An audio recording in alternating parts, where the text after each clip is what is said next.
All right, I'd like to welcome everyone to the Monday, August 14th meeting of the Pine Bluffs Town Council. Will everyone rise for the Pledge of Allegiance? I pledge allegiance to the flag of the United States of America and to the republic for which it stands, one nation, under God, indivisible, with liberty and justice for all.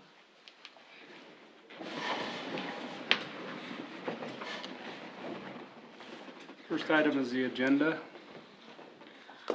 I move to approve the agenda. Second. It's been moved and seconded to approve the agenda. Any discussion? All those in favor? Aye. Motion carries.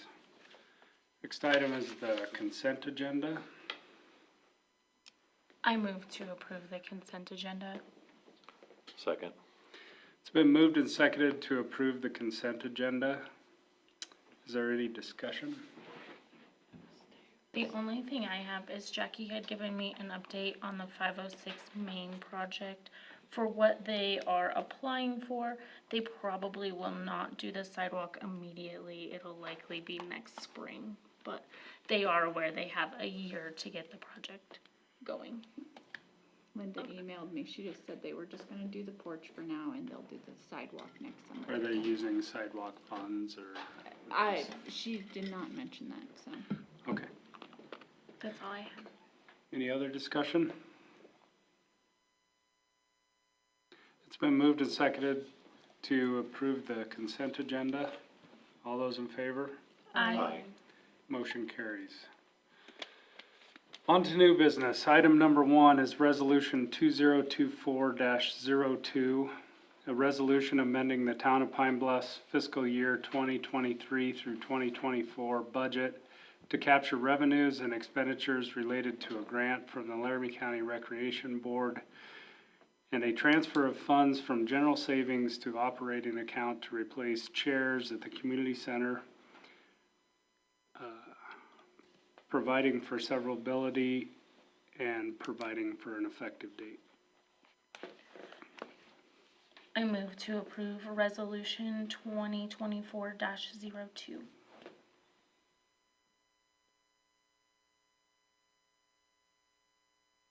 Second. It's been moved and seconded to approve resolution 2024-02. Any discussion?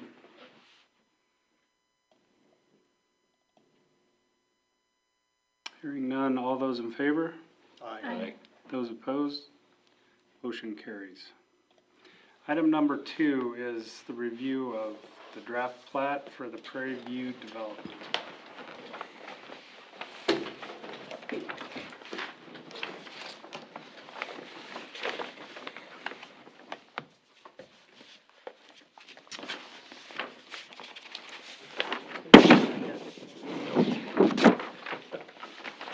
Turn at your convenience.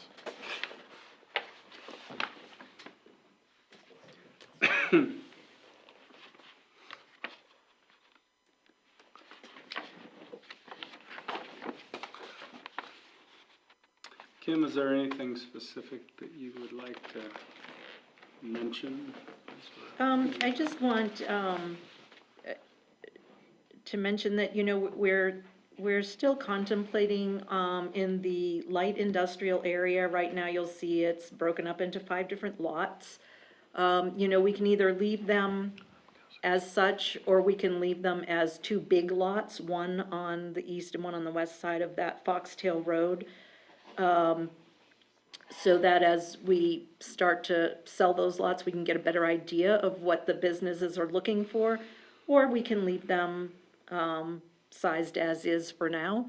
And just know that if somebody isn't quite interested in 6 acres, that, you know, we might consider making a lot a little bit smaller or a lot a little bit bigger. Maybe somebody wants, you know, 8 acres as opposed to just 6. You know, either way, we would have to replat that area. So how do you see it easiest to make that happen in the future? Again, we're not in a hurry to get this back. It's just mostly being presented to you for any comments or concerns. The question that I have that's still kind of out there with our legal team is the one lot where we're looking at swapping out some acreage for a town lot and a privately owned lot, business lot.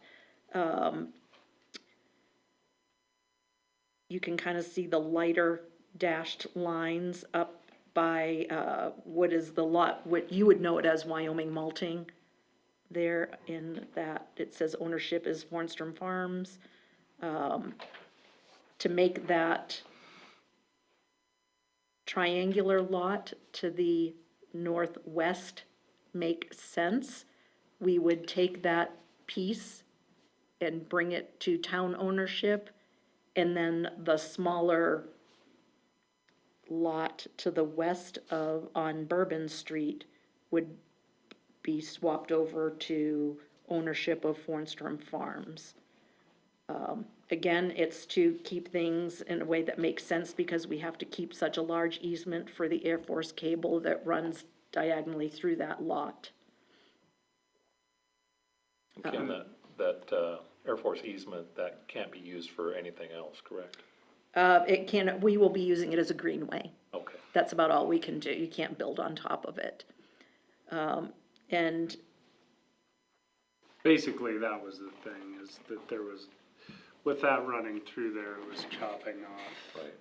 right, Didn't make this lot very good, and yeah, it would make, it made that Made lot this pretty on Bourbon wonky. Street very undesirable for any future prospects, so, it would make far more sense for the town to, but the way they've shown it in this plat is that transaction has already taken place, where I'm not 100% sure if the plat is how we make it take place or not. And Alex has already done some work on that. And I know that he's been communicating with HDR. I just want to be sure that we understand that fully before approving a final version of this plat. and the proposed swap would be identical acreage. So that's, this north-south line that's drawn in there was just moved over until it was exactly the same acreage as what is up in this area. You know, some other things that you could potentially look at would be, you know, are the the road names placed in a manner that you would like to see them placed? Do you want to refer to them as all roads? Do you want, you know, Chicory to be considered a loop and not a road? I would like that. Okay. And then, you know, the same with any of the others. Do you want them roads or streets, and are you good with the placement of them? And That's a good question, the road versus street thing. Avenue. Or avenue, yeah. yeah, Circles and drives too. Buffalo Drive. there you go. I like him. Yeah. Is there any real need for a consistency on that? I mean, if we go away from roads, I would just assume everything go away from road. Sure. But Also, does it, whether it's drive or I just saw. either way, Right. I would agree with I think that we probably don't want everything something different, but it doesn't mean that everything has to be a street or everything has to be an avenue. You know, here in town, I think we have, let's see, on the east side of town, everything north-south is an avenue. And east-west are only, streets. yeah. But that's only in the But it depends on where you look trees. it up on Beach Street. Right. True. Like technically, I think it's Beach Avenue in many places, but then yeah. other places I see it as Beach Street, and Sure. I'm not exactly sure about that. So according to Google, a road is anything that connects 2 points, while streets are public ways which have buildings on either side. Avenues have the same attributes as streets, but run perpendicular to them, while a boulevard is essentially a wide street or avenue with a median through the middle. So, We don't have any Which we boulevards. have. Black Making is, sure we name it right. black is a boulevard. Yeah, black is Yeah, a no boulevard. Yeah. Well, typically avenues are a lot, like in New York, all the avenues are 3 times, I think, as long between streets as the streets blocks are, or something, I don't know. And I don't know So- if that's, since we don't have a, I don't know when they laid the grid out there, 1700s or whatever. Like, we're not laying out a grid system, so, per se, I'm probably open to whatever everybody thinks. I do like the idea, here's all I would say, is whether it's loop in spots and then we do some other adjusting. We already have Bourbon Street, but to the extent we're trying to make this feel cohesive to the rest of the town, I think leaving road on these streets is a bad idea. I think they should be consistent with what we're, We've used already. the time, you know, that they're streets or avenues Streets or or avenues, whatever, yeah. that they don't say road, I agree. so.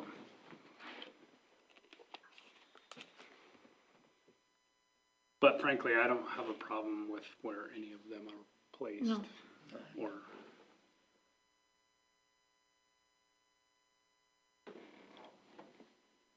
so, what's that? Can I butt in real quick? Sure. So the east-west, keeping that consistent with street would probably be a good idea for especially law enforcement and your ambulance and fire guys. That way they know when they hear street, it's most likely on that side of town, an east-west,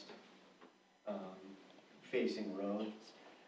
And then since we don't have any long roads stretching the, you know, we're not continuing the road, making like lane or circle on the other streets would be just fine.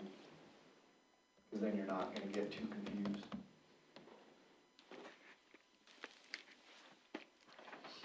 But at least you'll know it's a north-south facing street. It won't be too hard for locals to learn, but if you have someone new to town, it makes it easier to understand. That makes sense. Where do we have a Didn't we drive? kind of do that though with what we chose, which section would be named what? Oh, West would be yeah, flowers and We did. north-south would be grasses. Mhm. I mean, that's still a fine idea, cause I don't really know what a, you know, buffalo grass or flower kind of thing, but we were thinking kind of along those lines.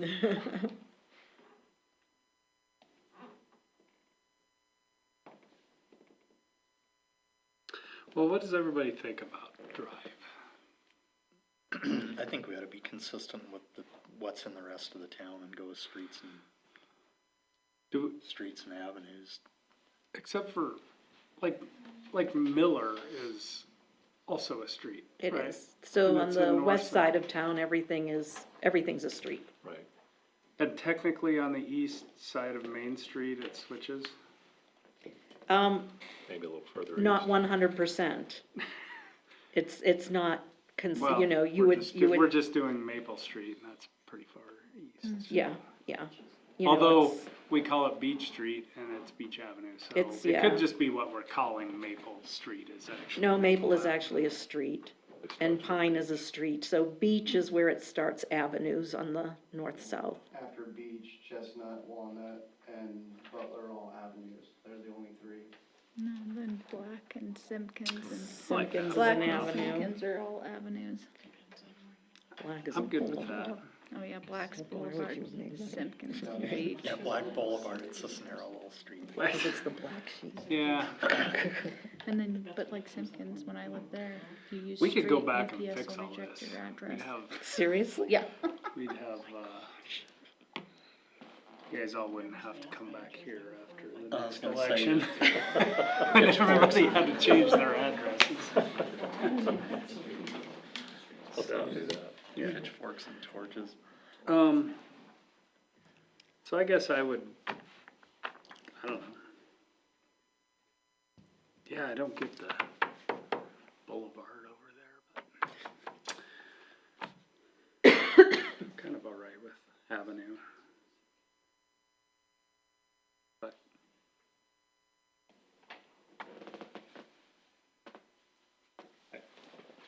Any other ideas? I like the streets east and west, or I'm Okay. good with that. I was looking forward to maybe, I like the Chicory Lane thing, or Chicory Loop. And do because that, it's so big. stick Yeah, with you can Black do that. Boulevard and be the two, black sheep of the. Just the two. Well, I like it because it's such, it's not laid out in a grid. Right, And it does loop around the very top end of the property. it goes both directions, east, west, and kind of north, south. Yeah. And call it loop. Let's do that one as loop. Got it. And then east-west will be streets Streets. and north-south avenues, so Buffalo Avenue or Buffalo Drive. Are we- I like Buffalo Drive just because like that was a thing. Sweetgrass Avenue, Sweetgrass Drive. Well, I think whatever those are either needs to be consistent, maybe. Okay. I do like Buffalo Drive better. Me too. It's kind of, but It's fun. yeah, it appears we have stuff kind of going all over the place, but it seems relatively consistent. Probably how these were made in the past, too. Yeah. Sounds good, that's fun, I like that. Right. And now you know why there's no rhyme or reason, because it sounds fun. That sounds, Buffalo Drive and Chicory Loop it is. Kim, I had a question about alleys. We have several north-south alleys and one east-west, but those streets, the larger lots to the north, there's no alley access to those, is that correct? that is correct. Okay. So things like trash pickup would be in the front of the house? They would, but because they are such large lots, it probably wouldn't be. Those lots are, 2.5 to 3 acre, 2 to 3 acre lots, so we didn't anticipate there being a concern. Utilities? Are utilities a concern? Everything will be coming in from The the front. problem with the north lots too is on so many of them, they start to slope off and stuff. They So do. to get, In fact, to the get an back is alley around sometimes the in the back. floodplain back there too, so, I was even looking at those ones on the south side of Chicory Loop yes. that kind of are backed up against the Air Force easement. There's not really any alley for those lots either, are there? so when we. There isn't on this design, but it's definitely something we can, So when we had early discussions about that, we talked about that a lot, put them in, took them out, put them in. I think it got to the point where we had discussed anyway that these are more like close-in rural type, bigger properties, and that type of service was maybe not. Like, the difficulty we had in discussing this, if I remember right, and it's been so long ago, but it's hard to really anticipate the placement of their house. So it's highly likely that they put a house in there, and for them to get to a common dumpster behind their house or something would potentially be really cumbersome. Right. Not so much on these lots, but for sure on these, like, if you put your house closer to the front and your dumpster was clear out back, it could be quite a ways back there, or vice versa. So I think the thought was probably some type of roll-off system at every, or right, depending on what the customer wanted to pay for, with absolutely. their own enclosure, their own whatever. And a lot more stops for us, obviously, but.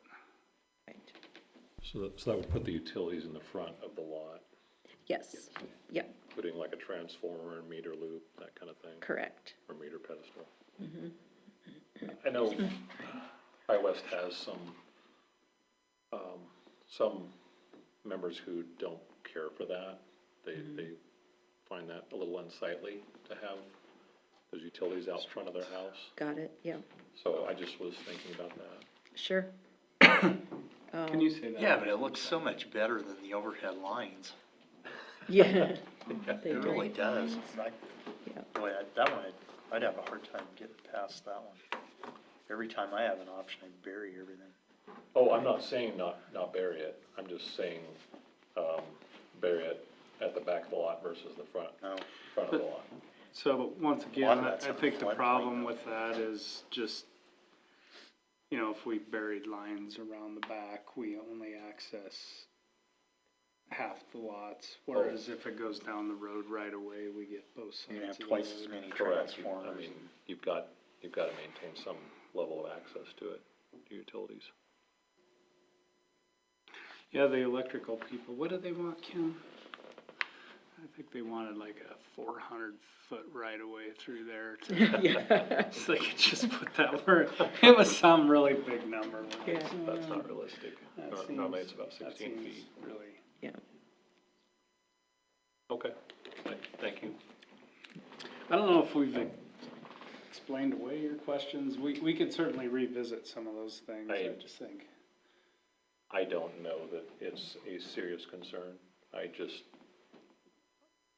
was kind of surprised that there weren't any alleys on those larger lots. So I just thought I'd bring it up.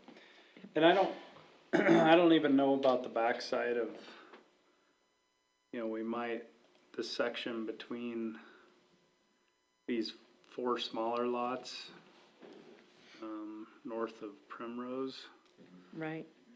If that section of Greenway might include a way to get to the backside of those, since we can already get up the side of them. But, Right, because, I mean, presumably that size lot would continue further east on Primrose, so we would need a way to get to the backside of those properties if that's where we're gonna have trash pickup. Well, it sounds like it's already been considered and talked about, so I just wanted to make sure that that was the case. But I think it's probably important for us to include on a plat, if we would like to include an alley on the backside of Primrose. well, if that's, You know, in addition to the Air Force cable easement and any type of greenway, because, you know, as it is that, yes, let's talk about the greenway for a minute. You know, right now, the easement is, about 20 feet wide.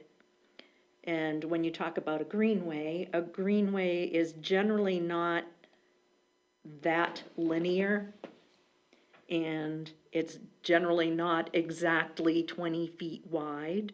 This is a question for them whether it needs to be included in the plat this way or not, but, you know, we may want to look at, areas of the greenway where it will kinda, you know, weave in and out a little bit, maybe get wider in some spots where we might have larger lots, maybe have some areas for some little, not so much a pocket park, but, you know, an area where there is some bench seating and things like that, that if people need to take a break.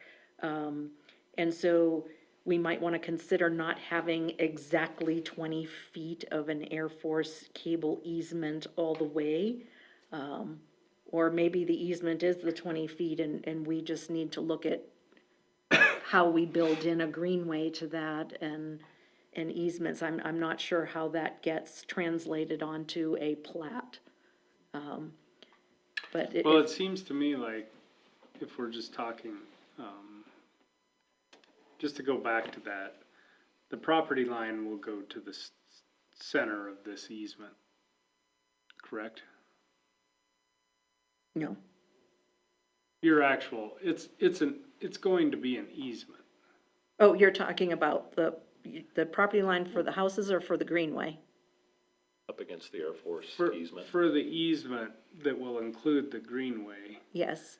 is that I guess I The was property line will confused. go up to the edge of that 20 feet. So we're assuming ownership of all of that 20 feet. So it's- Correct. So it's the Air Force's easement, but it is not the property owner's easement. What I'm saying is, It will be town property for, okay, yes. what if we,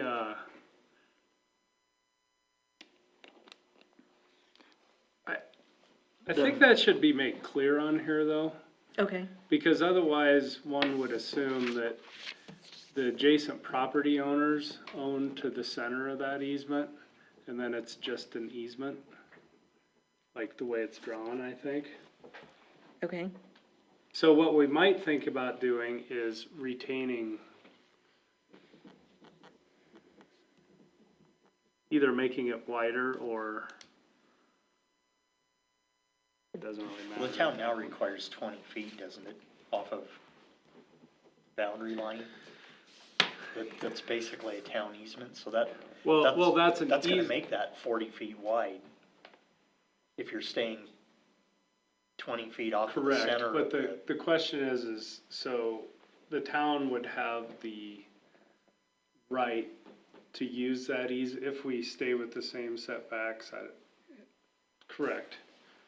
We would have the right to use that easement for utilities and whatnot. I don't know if we would have a right to build a greenway on it though, unless it was otherwise specified. But that's a Right. question. no, I don't believe we would, I think that an I don't easement think- is just, We can't turn the front 10 feet of a person's yard into a city park if we want to. We can run a new water line down. right, But, well, now's the time to make it wider if you want, but the Sure, and- problem is and I it's can- more to maintain the wider we get. it is, and, yeah, so I mean, I wouldn't recommend making it like 100 feet wide, but, you know, in some spaces, we might wanna just see it, you know, Well, if in some of these Kinda spaces, fluctuate. we're gonna try to get let's say a nominal 10-foot road down there for a garbage truck or something, then we probably want it wider to start with, and yeah. we could probably figure that out after. I mean, Whether it's greenway or greenway with a reasonable alley path beside it, it could be either one or both. Sure. You know, and I mean, the pathway that we put in, I mean, I think that we need to have that, what is it, like 8 feet wide for the pathway alone? So that doesn't leave you a whole lot of room on either side, and yes, we'll need to maintain it, but it doesn't need to be, you know, a golf green, it just needs to be, Wild grasses. there you go. Primrose. Yeah, exactly. Buffalo That's, grass. except that's a flower, right? Can't keep it straight. Yeah, no, those are good questions. But we're never going to get the easement back, so we should get the easement now. Right. Or, Well, the Air Get the Force already section. has the easement with, yeah, but Us, I think so- we need to clarify that on the plat map, is if I read this plat map, I would assume that I own to the center of that 20-foot easement. oh, I understand, yes. And we need to clarify that the town owns a strip through there.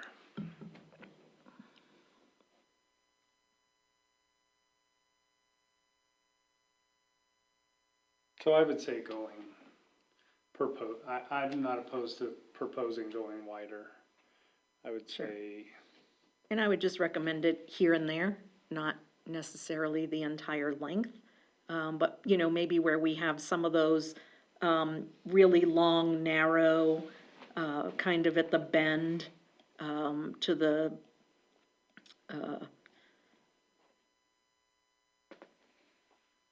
bend to the west side of Buffalo.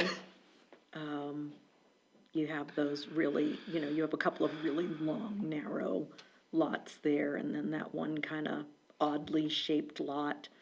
You know, maybe we could look at, you know, making it a little bit wider in that vicinity. I would recommend adding at least 10 feet onto the north side of it, all the way through, Okay. and potentially 20. But I would just take it all off of. I think you're gonna need to keep it square, cause nobody can imagine exactly how it contours. So while it won't look square when it's completed, I think the property lines Yeah. need Sure. to be square. No, yeah, the property lines would be square, and maybe what I'm thinking is like wider so that the path can Yeah, sure, not be. yep. So like 15 feet then? What To the did you north? have in mind? If you were to propose how wide it gets?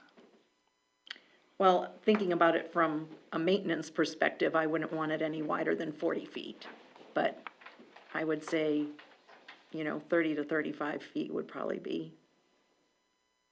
So were we gonna put a sidewalk down it in the greenway? What exactly was the plan for that?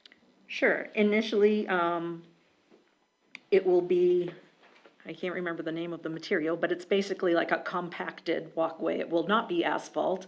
While concrete would be great, there's not gonna be funding to put in concrete. Okay. So it'll be a gravel, but something that, But it is gonna be a defined. yes, it will be a defined walking walk. path of Yes. some sort. Yep, for So you walking, could make biking. it sort of meander through the confines of the easement then, so it doesn't just look like somebody set a laser down it and. Right. Yeah. And it will be, there's a specific material that they said we could use that would be, ADA compliant, in case people, Okay. need to make it down that, would like to take advantage of the greenway. Of course, if we can get a grant for them to cover concrete, that would be awesome, but that's an awful lot of concrete right now. I think it's a great idea. Yeah. I would go out there just to walk. Yeah, I'm good at 35, 30 or 35. 30 to 35. But I would also recommend that we widen it and make it clear that while there's an Air Force easement, this is a town-owned, city-owned strip. I don't know how you.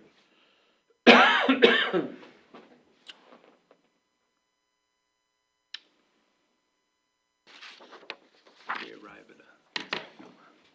Anybody? 35 sounds great. sounds great. Yeah, sounds good to me. Okay.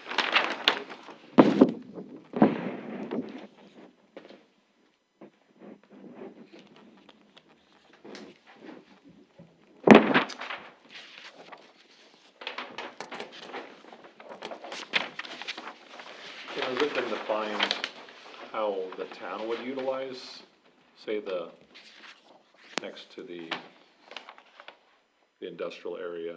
Would the town be utilizing any portion of that for, I know there was some discussion at one time about maybe ball field or some kind of recreational facility out there. Is that still? That would be in this undeveloped side Okay. over here. Yes. So there's room for it, or, So I don't know, some mix of It'd be any to of the the, open to the areas. east of Sweetgrass then? Like, And- yeah, like Yes. down in here. Potentially, maybe the greenway would come down through there. Potentially, yes. The initial goal would be, as the Air Force easement comes to an end at the far east in that lot that talks about U.S. Air Force easement Tract 3, right there on the Nebraska state line. So that large lot there is actually, it's town-owned lot, that's where our lift station will be. And then at the opposite end, to the west of Wyoming Malting is also town-owned property in that triangular section. So the thought would be, if we could get the funds together from a grant, would be to put a playground at each end of that greenway. So that, families would have a place to go. And then eventually, as we develop that far eastern section of the property, then yes, a greenway could definitely consider going from north to south in that area as well. Initially, we had considered having a greenway to the very northern edge of the property where all of the northmost property lots end. But the concern would be, it would be a more difficult maintenance task. that you also have some areas that could get, that are more conducive to getting wet. It drops off in some spots, it's rocky in some spots, so, not to mention we have to leave that Air Force easement Yeah, we have open, so unusable property. that would be a great, we thought that would be a great spot for the greenway. And as you know, we've talked about potentially putting in an area for some sports to that, so in that southeast corner. While that's gonna be dependent on grants and funding in the future, it is the desire to still move forward with, putting in a pond in that area that would be, to the east of Sweetgrass, but north of where Bellflower would be if it went all the way across. And that is still kind of in the works because we need to borrow earth for fill for the northwest corner of the property for our roads. And we've tested the soil in that area, and the compaction is such that it would be great to use as fill for that northwest section.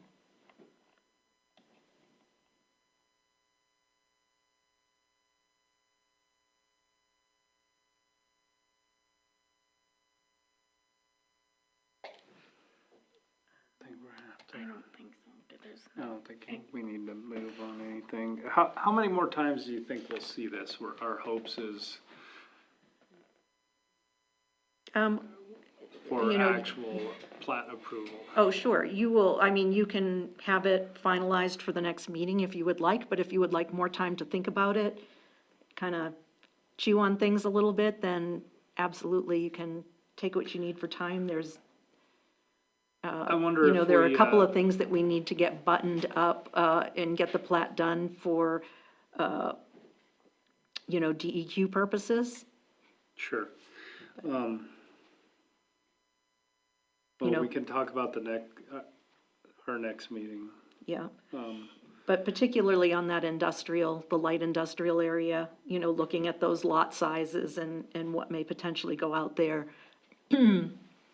That's something that, would be great if we could get that kind of knocked out this month.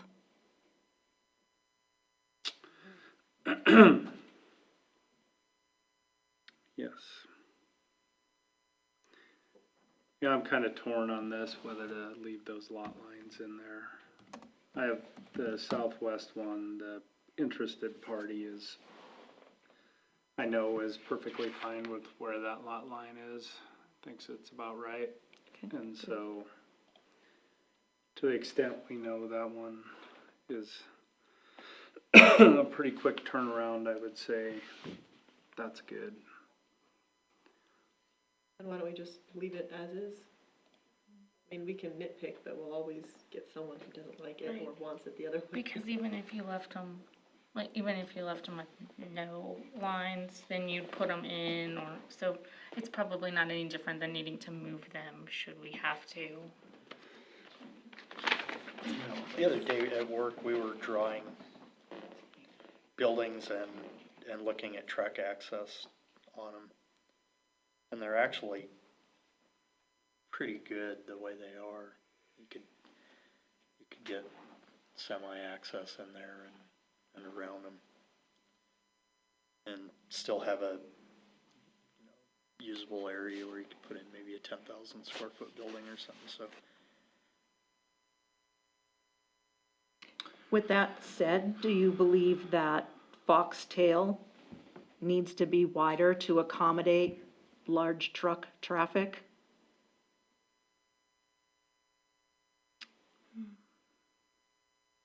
Well, so you can correct me, but we're looking at right-of-way widths versus, our typical road section that we're in process of building is 32 feet, 30 Yes. feet. It's I think pretty it's 32, narrow. yeah. So I'm not 100% sure whether changing the right-of-way width, I don't know. What's the standard turning radius tractor trailer?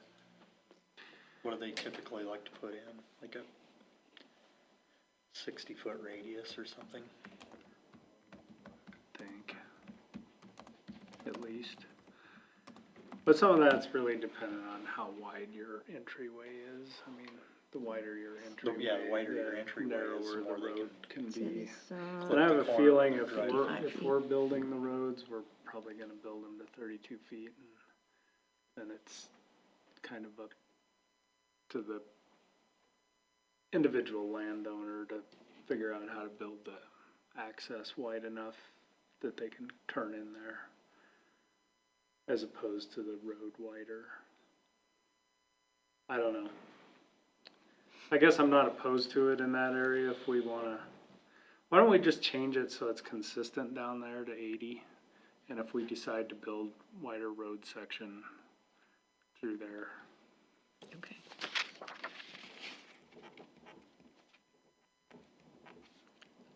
So for Foxtail,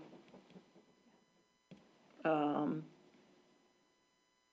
about that bellflower to the north? I don't know. I'd hate to have to carry that across if we, Yeah. I don't think we should. Yeah, I don't think you need I think to we're gonna either. build a standard county road section okay, anyway. So I think, while Foxtail would give us more opportunity to build a little bit bigger road through there, if we so choose, it probably isn't even going to need that much right away. So, so you do want Foxtail 80 feet or 60? I'd go 80 on it, Justin. I would put, yeah, I Just would put, Just on If you- Foxtail? If you don't lock it in, then you can't that's my eventually. point, is Right. even we could widen the road at some point. Yeah, at some point, it doesn't have to be. Got it, okay. It's just too many things. But we already struggled down here at this corner, making the corner Yeah. with their, it's a pretty narrow, trying to get radiuses big enough, and that's all I would, if we start looking at that might be one thing we can talk to them about, is looking at the as-built plans for what we just put out there versus as drawn. Okay, To make sure that, I would think with a 120-foot right-of-way to an 80-foot right-of-way, we can make decent radiuses on those corners, but they were pretty tough the way they were.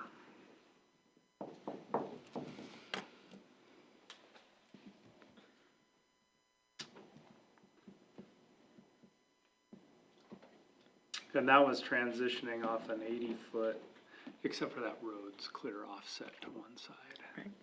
unfortunately. So that's probably not an issue when you get it centered.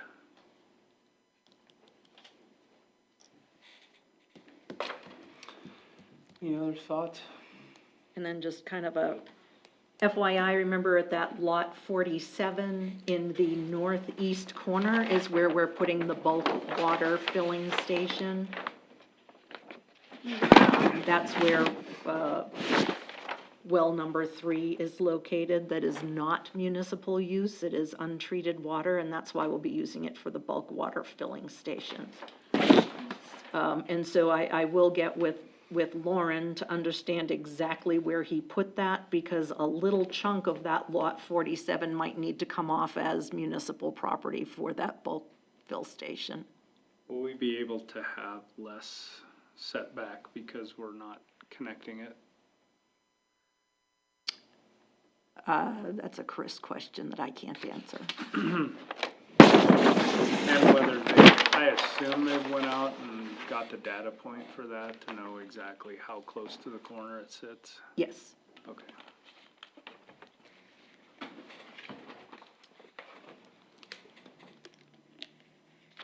I just need to, again, get with Lauren because he's coordinating putting in like a concrete pad for that fill station. and getting everything connected. In case I wasn't clear to everybody, it's going to be, we're going to have an automatic filling station out there where customers will basically get a code.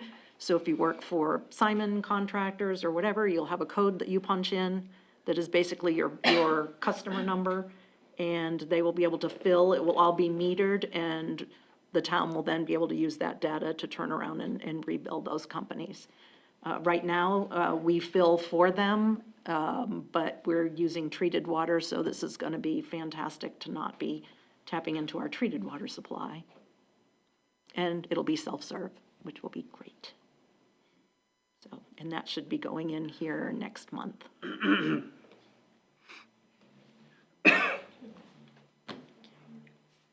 Something else? So we could talk about the timeline on this during our meeting, 2 weeks. or I'm saying during our announcement and meeting section. Maybe that'll work better. All right, any other questions for now?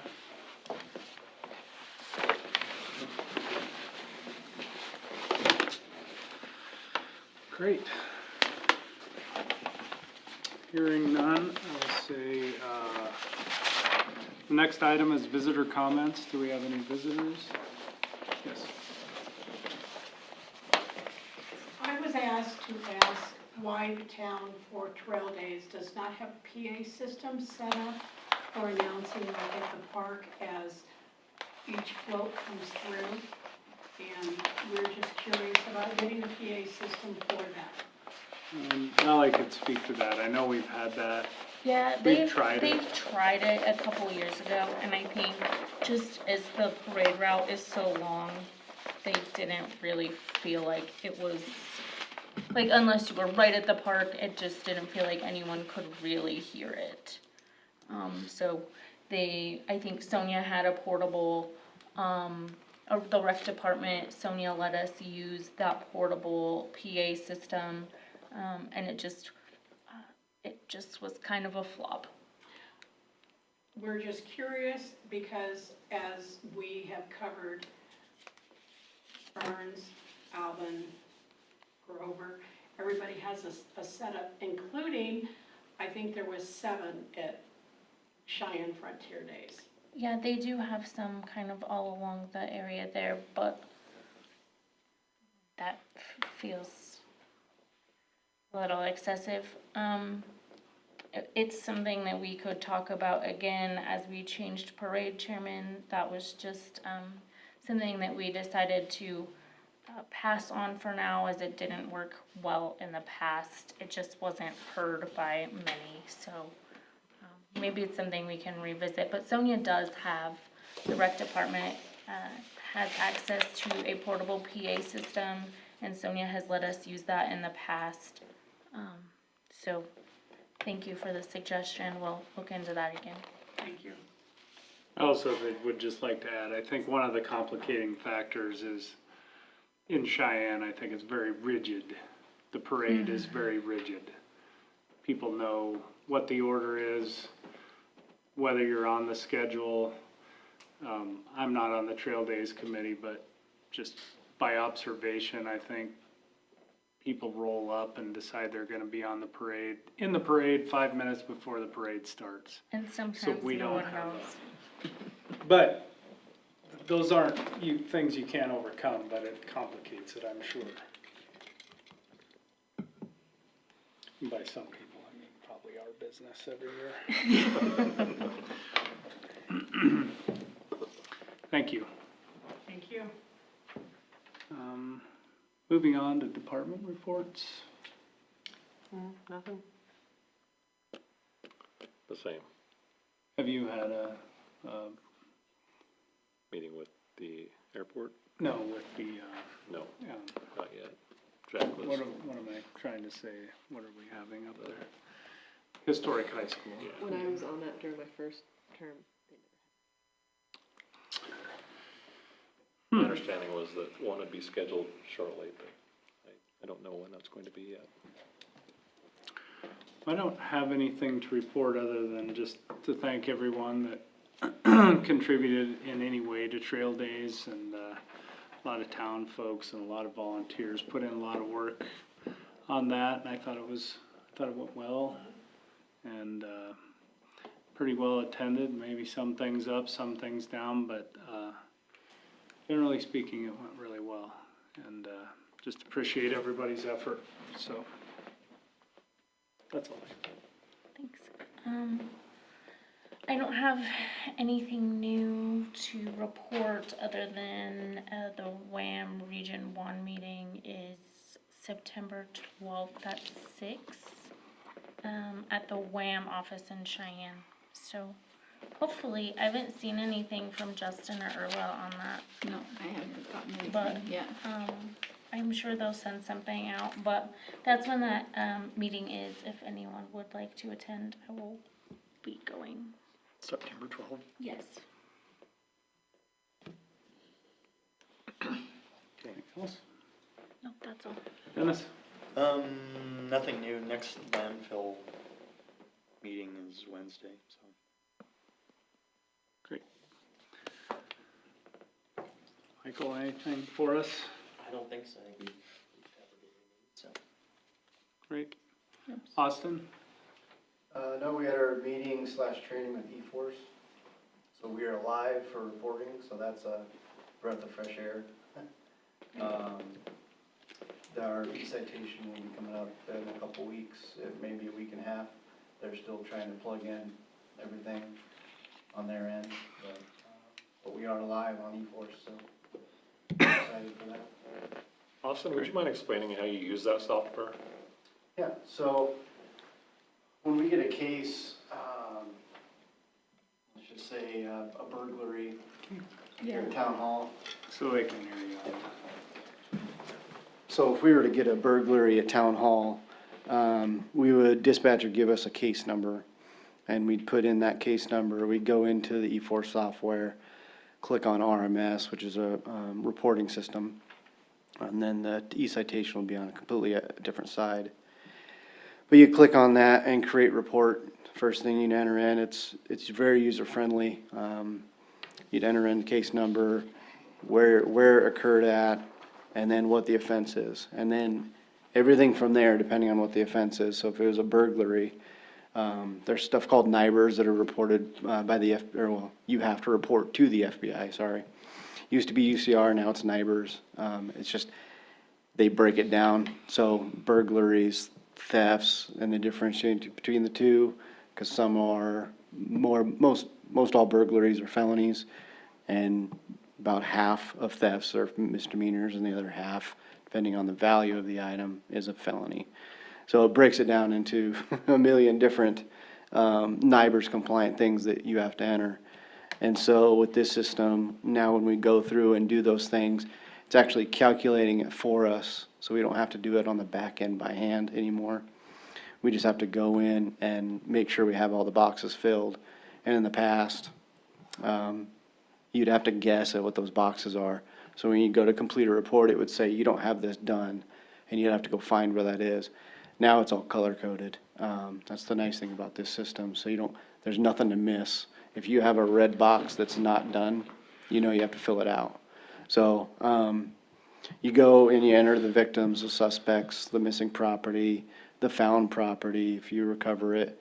And then on the back end of that, if you get evidence, a piece of a tire iron left behind because they beat open the back door, you take that, you put it into evidence, and the evidence side is a lot more streamlined and professional looking too, because put something in evidence and you have a barcode scanner that we can actually use our phones to do, or the tablets that we got as well. So we go in, we make that evidence platform, and we take our phone or tablet and we scan that barcode, and it enters it into evidence. So there's no more, hand typing everything in 3 different platforms. You enter it one time, and then you carry it over to all your other. Everything you enter on the RMS side, excuse me, can be carried over to the citation side as well. So if I pull over Matthew, he's going to be already in the system because he's already entered in as an officer. So if we pull him over and he decides to get a ticket for stop sign violation, he's already in there. So there's no double adding anything. Again, the tablets have a scan function added in, so we can take a driver's license or registration and scan them in. So there's no more handwriting, everything. We can do the same thing with entering someone. If we're on scene and we know they're a victim, we can just scan their ID and it auto-populates everything.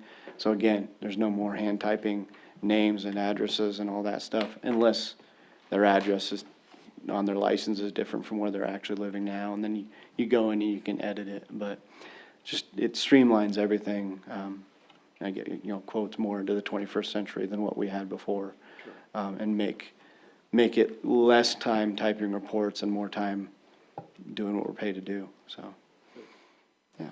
Thank you. You're welcome. Anything else on that side of the, okay, cool. All right, thank you. Makes it easy for the frequent flyers. Yeah. Sonia?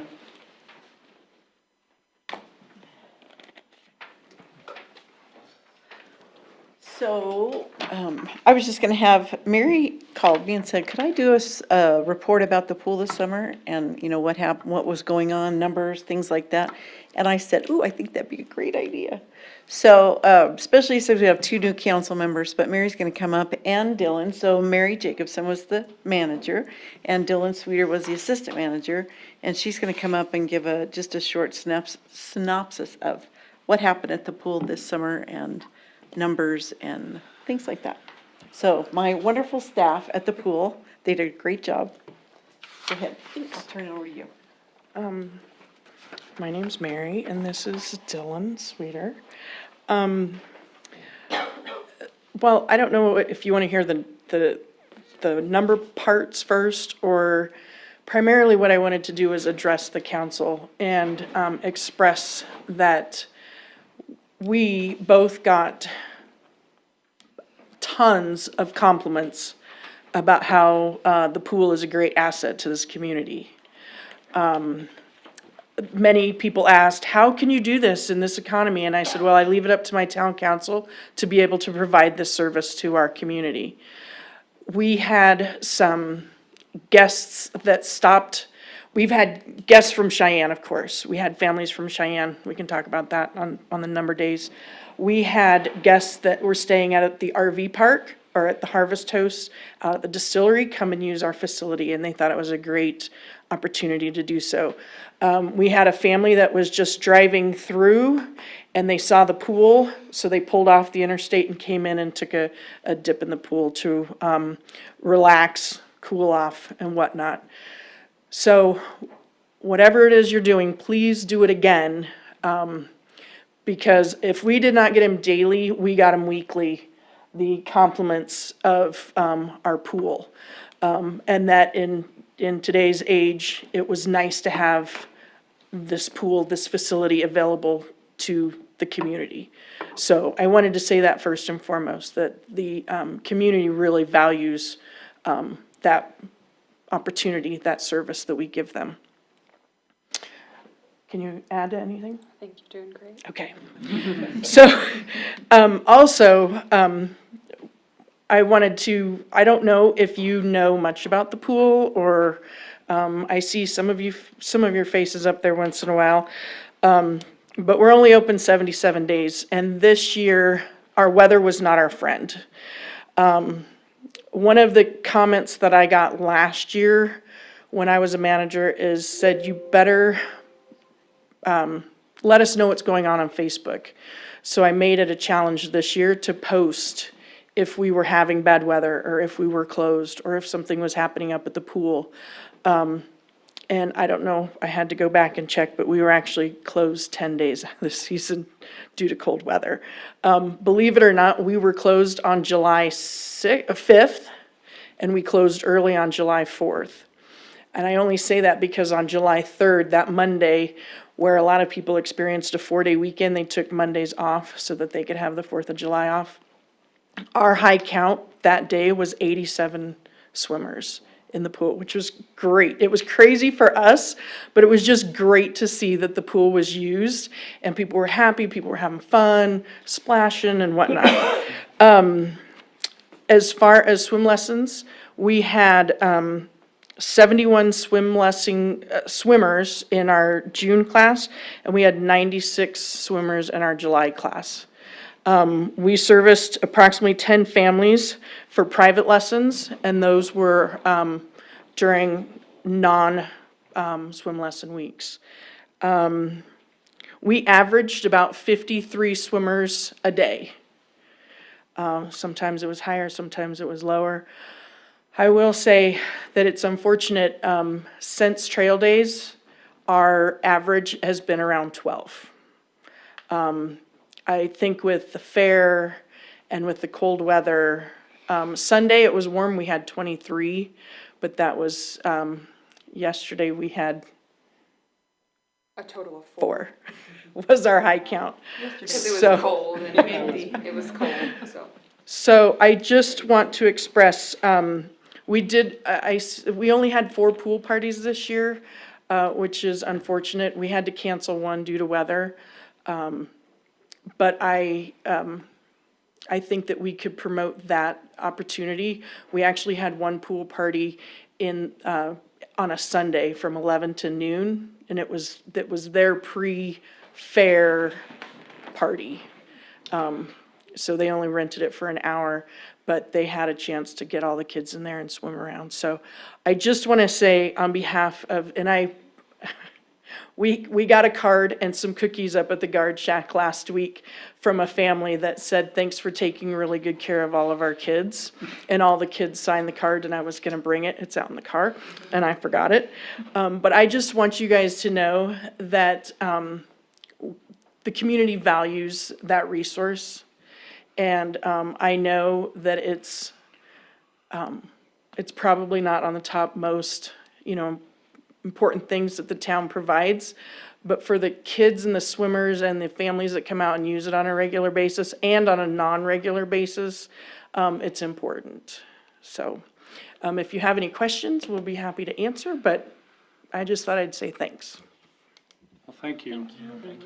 I have a question, and I'm only, I guess relaying it, and I have one answer myself, but I'll let you answer it to start with. And it was a tough year, so I get that, but one of the questions I got asked several times is like, are you sure those storms were really that close? Are we being, and I think this is a legitimate question, are we being overly cautious? Are we being more cautious than, so, and here's part of the answer, and then I'll let you answer. So, like Laramie's website on their recreation website fully outlines what they're gonna do, when they're gonna do it, what the temperature needs to be, what the, blah, blah, down the line. And I don't know if that would ease people's concerns, or if you feel like I guess if you could just speak to it, and so citizens kind of know what the parameters were and how you handled that.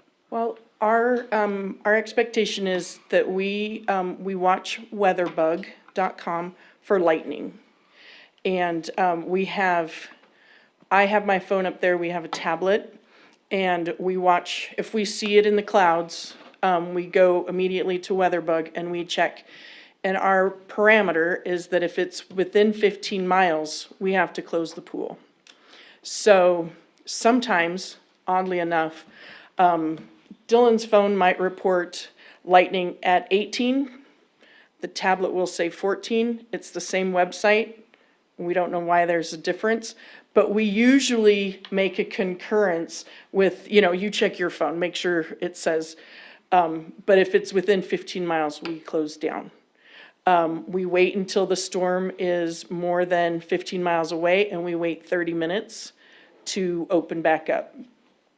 Sometimes the lightning comes in and stays all afternoon, and it rains, and then it'll leave, and then it'll come back. or one cell will pop up south of town where we've been watching the north, on WeatherBug. For storms coming across, I like using the Weather Channel for the storms coming through to see where they are. And, you know, we can see whether they're going north, whether they're going south, whether we're dead in the path. So we're monitoring both of those websites. Also, oddly enough, we use, the temperature is 65 degrees, whether we can open or not.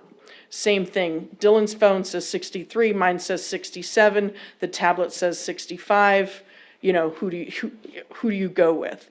So we wait, you know, to try and make a decision that's best for the community. I would love some more direction, and I don't know why the internet, why her phone. Well, and it's weird, like, all the guards, we all have the same app.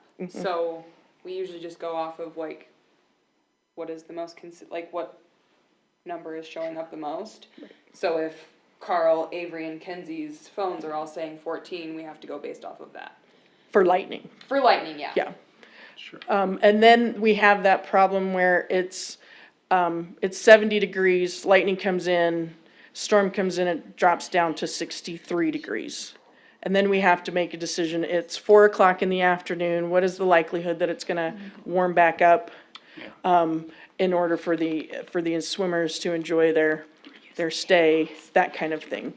It's not an exact science, but I would be interested to read Laramie's rec page. I only got the temperature and some of the other things off of there, but I will say they put it out there, and that's probably something we should maybe think about posting a few times next year, is like, hey, this is what we're gauging everything off of, just as a, you know, peace of mind that it's, that we have a set of parameters, and that's why we're doing what we're doing. And this is by no means, I think it was a crazy year, and unfortunate that we missed quite a few days, but it is what it is. And I think the days you were open, you obviously had pretty good attendance early on anyway, so. Well, and when I don't know if you follow the rec page, but we try and put on there, because we do have some swimmers, some families that come from Cheyenne, and I always say, call before you come so that they can get a heads up. And some of the kids, some of the swimmers, some of the parents know that WeatherBug is what we use for lightning. And I tell them, look at WeatherBug. If you're in town and WeatherBug doesn't work for Pine Bluffs if you're in Cheyenne, because it's location based. So I tell them, if you're in Pine Bluffs, look at the WeatherBug, because that will be the best indicator of whether or not lightning is in the area. So,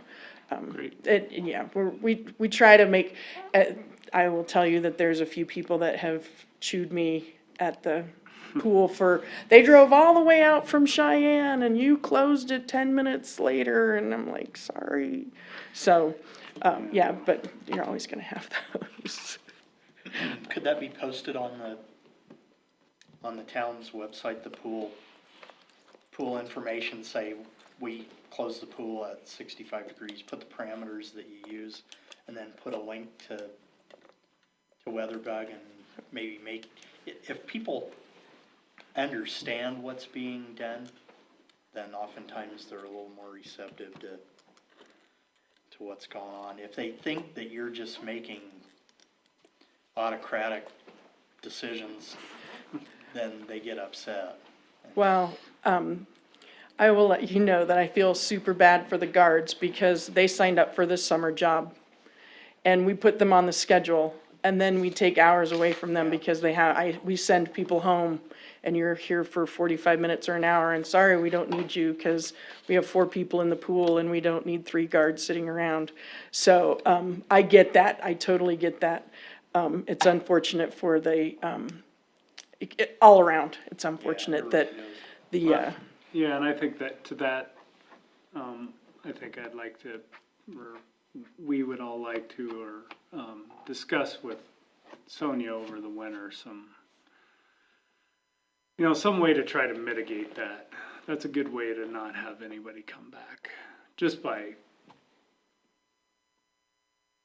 you know, by no fault of anyone's, you know, what's the right thing to do when people can't work? I mean, whether we find alternative work.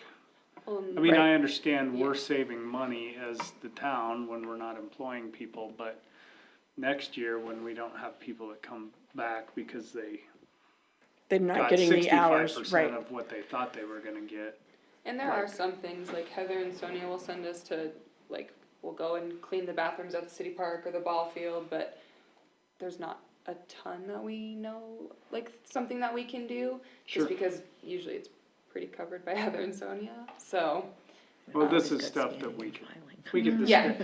we could line out 10 things that are potential things that could be done. But anyway, we can talk about that later. I appreciate, But I just say, I appreciate the positivity of it. I wasn't trying to drag it down. oh, well, yeah, then that's what I wanted to say, is that the comments that we get with the parents that come through are all positive and very helpful and encouraging, and I just want to say thank you to the town, because, Yeah, thank you guys. thank you.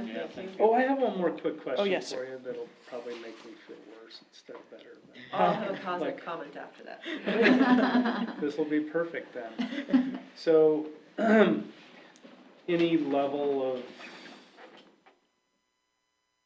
any significant level of donations? Actually, I did call, I don't know what you consider significant level, but we had approximately $250 worth of donations, and I am training my guards to say, when they have money in their hand and they're ready, and they say, how much does it cost? And I say, it doesn't cost anything, but here's our donation box. And 50% of the time, they're putting money in that box. You know, and I don't wanna, I'm like, whatever you got in there, that's how much it costs, you know? If you tell people But, that you have a suggested donation, almost always they'll meet it. Right, that's a good idea. I might say we have a suggested donation of 3 per person, or whatever, yeah. Whatever it is, yeah. I will say along those lines that I saw more credit cards come out or debit cards come out than I did last year. And they were ready to pay with plastic instead of cash, which was You kind of should just get a disappointing. square on your phone. Doesn't have to be connected to the town. I always, see, I'm not the only one that thinks that. I always say you can tip the guards as much as you want, There was a lady that tried to tip Avery. so. She's like, I don't think I can.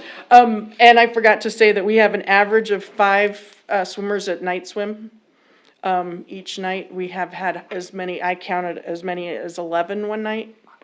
And then, I had 3 return guards, 3 new guards, 1 lead guard, and 1 assistant manager guard. So, thanks for employing us all, Thank you. so. Oh, yeah, as someone who used the pool a lot, well, for my kids' swim lessons, I just want to say thank you to all the guards. You guys were all very professional. My kids have come a long ways, and they had a great time, so thank you very much. That's her department, so. Thank you very much. Okay, thanks Thank for you. your time. Thank you.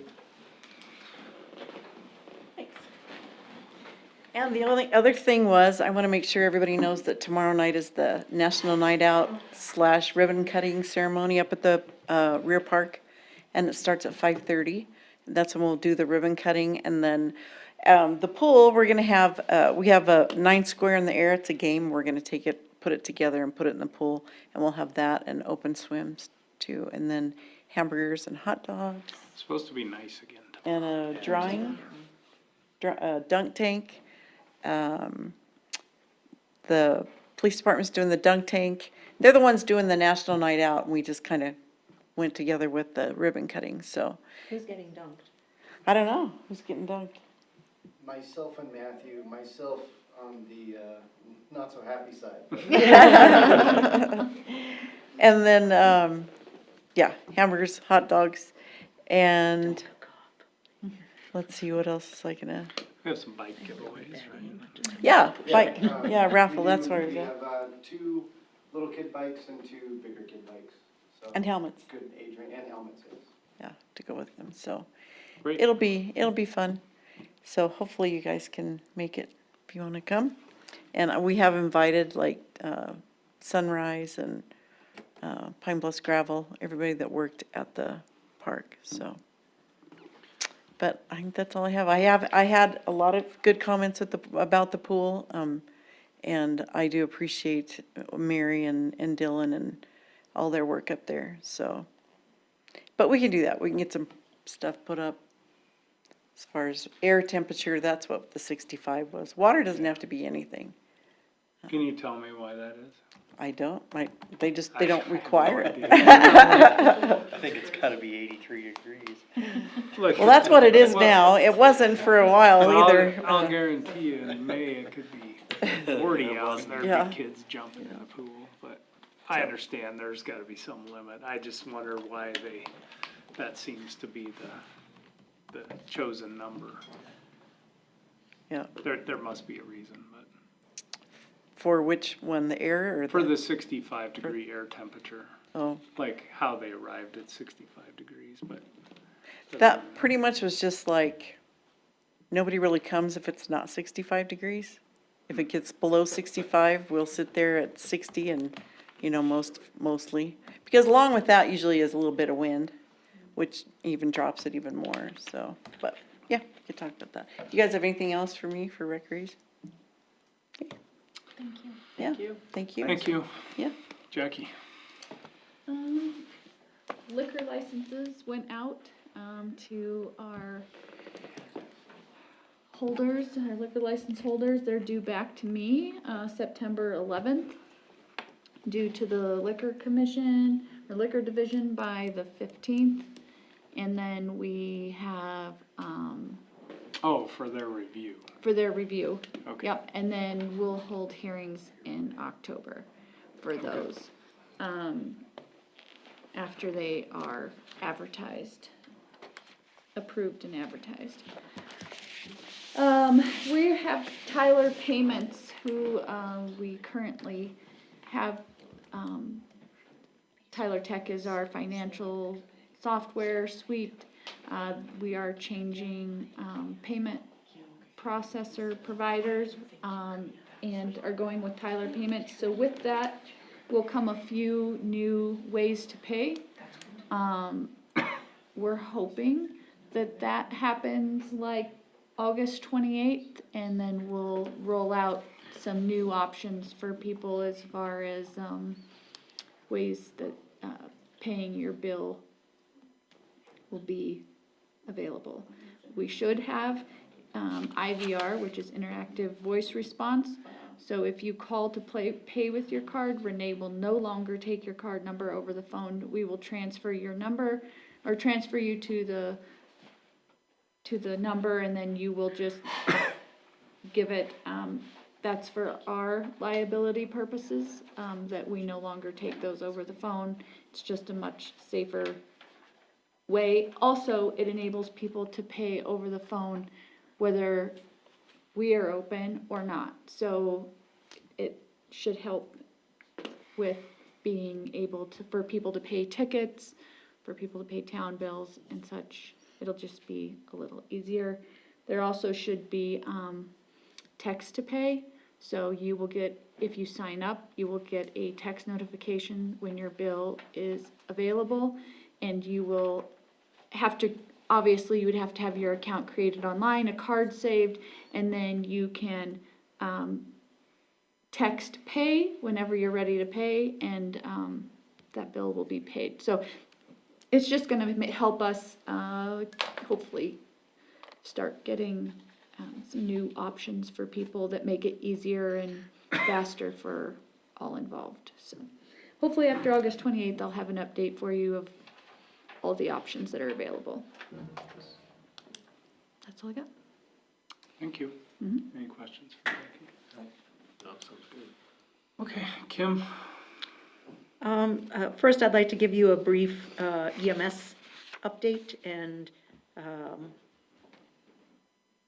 Councilmember Litza, I'm sorry, I should have gotten this to you ahead of time, but I just had received it via email from the EMS director, so I apologize for that. kind of an update on the vehicles. Our newest ambulance is MS 147. That went in for an emissions recall today, should be done and on its way back. The oldest ambulance, MS 148, had to go in for some significant repairs. That was finished on Friday. And then MS 233, which has kind of been our most difficult ambulance since we purchased it. We had some repairs made to it. We're recommending that we either use that as a trade-in on a new ambulance or that we sell it outright, and be able to use those funds to put as a match to purchase a new ambulance, for which I would like to apply for an MRG, mineral royalty grant. The next time that could be reviewed before the SLIB is in February, but we need to have the application in by the end of September, so just letting you know that we'll probably be sending an ordinance your way, or a resolution, I should say, for approval for us to apply for that grant here, probably at the meeting in September. In the month of July, we had 12 calls for service, 5 were outside of the town, and 7 were within the town. 2 of which were trauma calls. The office, we started our Microsoft 365 migration last week. So our IT team is working on that behind the scenes, and we should see that get turned over here within the next couple of weeks or so. The Maple Street rehabilitation project will be done next week. That contractor will still be in town taking care of some wear course. The final locations on that wear course have not been determined yet, but we're evaluating all the areas and looking at what the overall cost would be to do certain areas so that we can get the most bang for our buck. Road 213, where it ties into the new railroad crossing, they're finishing up the concrete at the intersections. Next week, they'll clean up road base and hope to prep for asphalt, which will hopefully be laid the last week of August, first week of September. The stormwater master plan is scheduled to be presented to you at the August 30th meeting. Chris and I are currently reviewing the draft ordinance for stormwater, and I'll get that out to you all soon so that you can look at it and possibly have some comments or questions for that August 30th meeting. Our drinking water SRF loan that you all approved the resolution for us to make the application. We need to have a public meeting for that, and that is scheduled prior to the council meeting on August 30th, or public hearing, rather. That will be held probably about 4:15. Just to clarify. Yes. That's not the week we normally have that meeting. Isn't it the 4th? No, the 4th is the 23rd. It is, the 30th fourth week is is the Got it. 23rd, but we can talk about that. Okay. The 23rd doesn't work for me. Well, the anyway, public hearing isn't anything that you all need to be at. That's something that Chris and I can conduct. It would be great if you could be there for it, but Okay. not 100% necessary. It's just to talk to Sure. the public about any questions they might have about that Okay. loan process. Okay, We're working on the final list of deliverables for the North project so that we can get more materials on order, so that by the time construction starts, hopefully some of that stuff with a long lead time will be here. And, let's see, we are working with our engineers on final plans so that we can release an RFP for substation modifications on our reclosers. oh yeah, I forgot all about those. Yes. So there were just some questions that were up in the air, so we're working with, right now, we're working with HDR to be sure that that ties in with any work that we're gonna do out on the north property, and that we're going in the right direction with our substation. Okay. Any questions? Can you run down, do you have it broken out? What are the list of things that, let's just use the 30th, what So the stormwater presentation was supposed to be that day. Yes, if we need to move it to a different meeting, we absolutely can. What other? The hearing? The hearing, yes. Seemed like I heard more than that, but maybe those were the. There are some other things that we have in the works for August 30th, but nothing that needs to be for a meeting. Okay. You know, that I think I had said I'd like to get you the resolution, or the Well, ordinance let's to see look if we at. can make it when. Yeah. All right. I guess meetings, Okay, calendars. yeah. So to be clear, I had a conflict on the 23rd anyway, and it feels very close to right now. So, but I know Ally has a conflict on the 30th, and I don't know what everyone else does, just because I was discussing moving it anyway, and,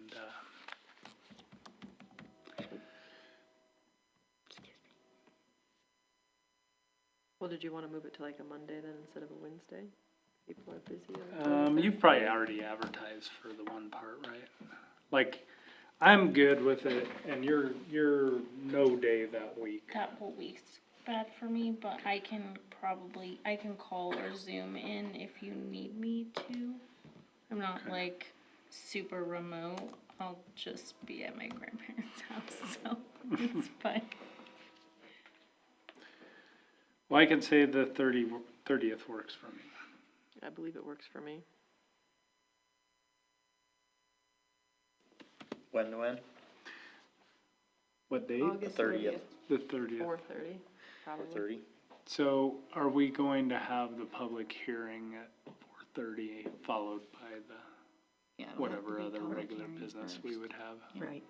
Okay. The public hearing is actually something that we can't change. Again, it's not Right. something that you all need to attend. But what time is it? It's at Schedule it. 4:15 Oh, okay. On the 23rd. on the Yeah. 30th. That's fine.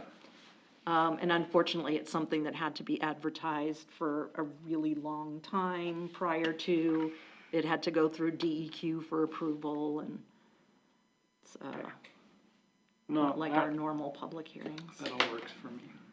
Yeah, that should work for me. So then we'll just follow that then with the meeting, Sure. That's fine. yes? I guess we'll know, go through what's on the agenda, whether it's even. Okay. And then Ally said Region 1 meeting, September 12th. If I get any, usually Erla sends me an Yeah. email with that, and I just hit forward and send that on to you all, so I can get that done. Has anyone signed up for the, I don't know what they're calling it, fiduciary, whatever, meeting? I haven't, but I'm gonna. I will too. Are you doing it remotely or? I'll do it remotely. I'll probably go there. I'm not doing it this round, she is. We're still unclear whether there's going to be an alternative, broken up alternative as opposed to all day. No. They just said there would be other dates, Yeah, and so I'm I think like not doing it yet.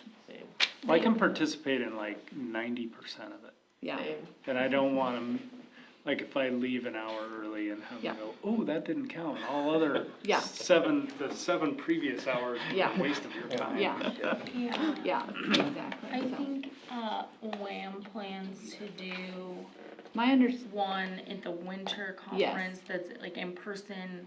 They also plan to have some online modules that are like self-paced in the very near future. I haven't heard from Justin on his progress on that, but he was working very diligently to put something together.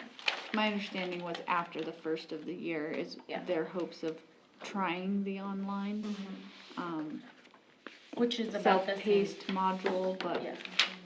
there's not like a clear-cut date. But it should be available at Winter Wham in Cheyenne as well, Yes. so.